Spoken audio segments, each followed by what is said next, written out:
Hello and welcome to my channel, Hopewell Stories. Have you ever seen someone who vanished from your life and then just showed up again like nothing happened? I have. I was 5 years old when my dad walked out the door. He kissed my forehead, said, "Be good for Mom," and never came back. Not a call, not a letter, not even a birthday card. Just gone. 25 years later, I was sitting on a flight from New York to London, headphones on, scrolling through old photos on my phone. I looked up to stretch my neck, and there he was, right beside me. Same tired eyes, same crooked smile, same hands. My heart stopped. He didn't recognize me. Not at first, but I knew him. I would know him anywhere. Let me take you back. I grew up in a small apartment in Queens with my mom. She worked 2 jobs, cleaning offices at night, waitressing during the day. I'd come home from school to cold leftovers and a note on the fridge. "Love you, baby. Back at 9. We didn't have much, but we had each other, and every year on my birthday, Mom would sit me down and say the same thing. "He didn't leave because of you. He left because he couldn't stay." I never understood what that meant. All I knew was that he was gone, and I wasn't enough to make him stay. I used to draw pictures of us, him holding my hand, going to the park, eating ice cream. I'd hide them under my bed. One day, Mom found them. She cried. Then she hugged me and said, "You're stronger than you think." But inside, I felt broken. I grew up angry at him, at the world. Why did he get to just disappear? Why did I have to grow up without a dad, while other kids had fathers who coached soccer teams and helped with homework? I threw myself into school, got good grades, went to college, became a writer. I told stories for a living, about love, loss, family. But I never wrote about him. I couldn't. I didn't want to give him power over my words. Then last spring, I got a job writing a travel column for a magazine. My first assignment, London, a week of pubs, museums, and street markets. I was excited, nervous but excited. I boarded the plane early, chose a window seat, 18B. I liked the view, the sky, the clouds, the feeling that I was leaving something behind. I put on my noise-canceling headphones, opened my book, and tried to relax. That's when I saw him. He walked down the aisle, dragging a black suitcase. Mid-60s, gray hair, a little hunched. He wore a faded blue jacket and looked tired, like he'd been traveling for days. He stopped, looked at his ticket, looked at the seat number, 18A, right next to me. My breath caught. My hands went cold. No, it can't be. But it was. He sat down without looking at me, folded his hands on his lap, sighed. I stared at the side of his face. That nose, that jawline. I hadn't seen him in 25 years, but I knew him like I knew my own reflection. I wanted to scream, to cry, to shake him and say, "Where were you? Do you have any idea what you put me through?" But I didn't move. I just sat there, frozen. The flight attendant came by. "Can I get you something to drink?" He looked up, smiled politely. "Water, please. Thank you."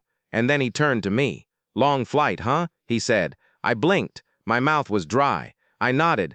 "Yeah," I finally said. "Yeah, it is." He didn't recognize me. Of course he didn't. I was a little girl with pigtails last time he saw me. Now I was a woman with a passport and a book about grief in my bag. We sat in silence as the plane took off.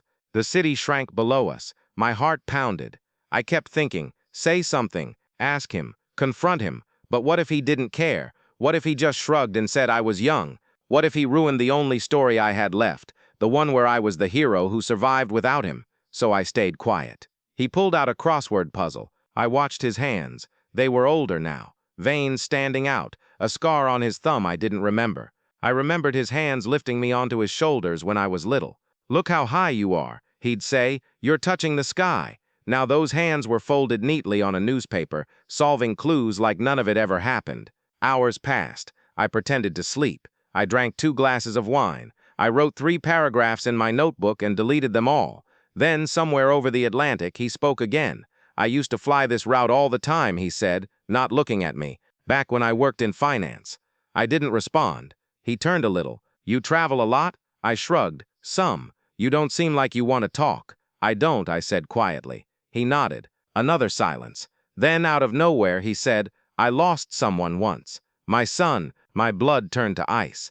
I turned to look at him. He was staring out the window now, his voice soft. "We were close when he was little. But then I got caught up in work, travel, money. I thought I was doing it for him, for his future. But one day he was gone, moved across the country. won't take my calls. He paused, wiped his eye quickly. I don't even know if he has kids. I never got to be a granddad. My chest hurt. He had a son, not me. I wasn't his daughter. I was just a stranger on a plane. All this time, I thought he was my dad, the man who left me. But maybe he wasn't. Maybe I was wrong. But no, the face, the voice, the way he said be good for mom, that was him. Unless he had two families. The idea hit me like a punch. Did he have another wife? Another child? Did he leave us for someone else? I looked at him, really looked, and then I saw it. On his wrist, a thin silver bracelet. I'd seen it before, in an old photo Mom kept in her drawer. A picture of the three of us at the beach. I was in a pink swimsuit, laughing. Mom had her arm around me. And my dad was wearing that same bracelet. I remembered now. He got it from his brother, said it was lucky. My hands trembled. It was him, but he didn't know me, or maybe he did, and he was pretending. I took a deep breath. Your son, I said slowly. How old was he when you came? When things changed? He looked at me, surprised I was talking. 5, he said. He was 5, just a baby. My throat closed. Same age I was when he left. Coincidence? Maybe, but then he said something that made my skin crawl. I told him the same thing every time I left, he said, voice breaking. That was me. He didn't have another son. He had me, and he didn't recognize me, or he was too ashamed to admit it. I took off my headphones, put my notebook away. Did you ever try to find him? I asked. He nodded. For years. I called your mom. She said you didn't want to talk to me, that you hated me. My mom never told me that. She told me he never called, but maybe she lied, to protect me, or to punish him.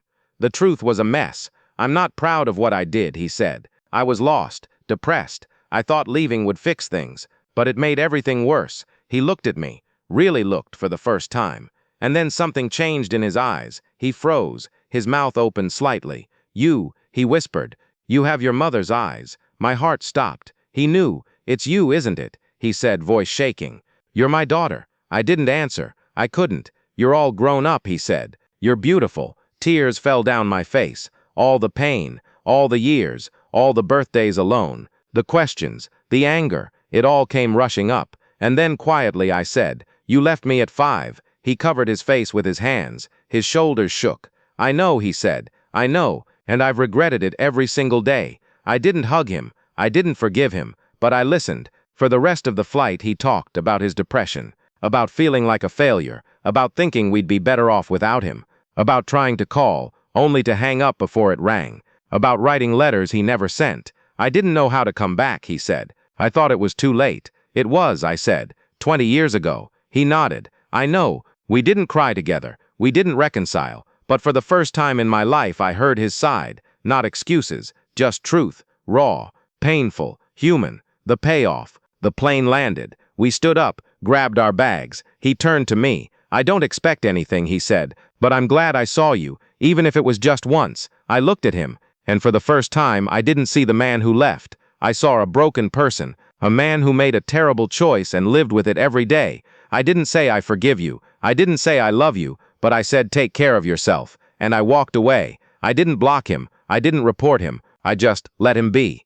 Because some stories don't have happy endings. Some just have truth. And maybe that's enough. Now I sit at a cafe in London, writing this. I don't know if I'll ever see him again, but I know this. I carried his absence like a stone in my chest for 25 years, and today I finally put it down. Not because he came back, but because I stopped waiting. So here's my question for you. Have you ever had to choose between holding on and letting go? If you have, tell me in the comments. I read every one. And if this story meant something to you, share it. Someone out there needs to hear it. Because sometimes healing doesn't come from a reunion. Sometimes it comes from finally saying, I see you, I remember, but I'm not yours to break anymore. And that is freedom.